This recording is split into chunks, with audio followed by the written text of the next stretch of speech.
CPM സമ്മേളനത്തിന് ഔപചാരിക തുടക്കം. AK ബാലൻ കൊടി ഉയർത്തി. സമ്മേളനം പ്രകാശ് കാരാട്ട് അല്പസമയത്തിനകം ഉദ്ഘാടനം ചെയ്യും. നവകേരള വികസന രേഖ മുഖ്യമന്ത്രി അവതരിപ്പിക്കും. നവീന പദ്ധതികളിലൂടെ വൻ നിക്ഷേപം ആകർഷിക്കുക ലക്ഷ്യം.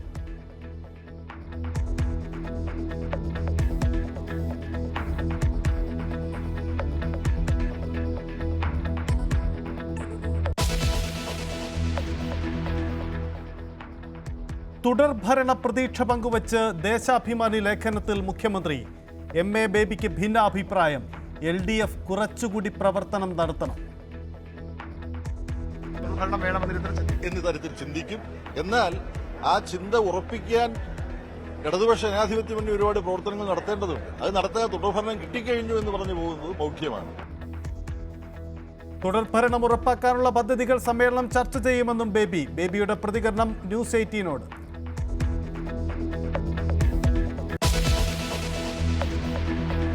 ഫെബ്രുവരിയില്ല 17 ഡേറ്റ് ഉണ്ടായിരുന്നു. അതിനും പുള്ളി വന്നില്ല. പുള്ളി ഇപ്പം നാട്ടിൽ വന്നിട്ടുണ്ട്. ആരും വന്നില്ല. ഈ ലെറ്റർ അവർ കൈപ്പറ്റുന്നില്ല. ഇപ്പം 4 പ്രാവശ്യമായി. എന്നാ റീസൺ എന്താണെന്ന് എനിക്കറിയത്തില്ല. ഇപ്പോൾ എത്ര നാളായിട്ടും.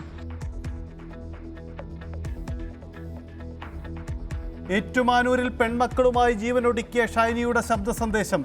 കടുത്ത മാനസിക സമ്മർദ്ദം അനുഭവിച്ചിരുന്നെന്ന് ഷൈനി. പലതവണ ശ്രമിച്ചിട്ടും ജോലി ലഭിക്കാത്തതിലും കടുത്ത നിരാശ.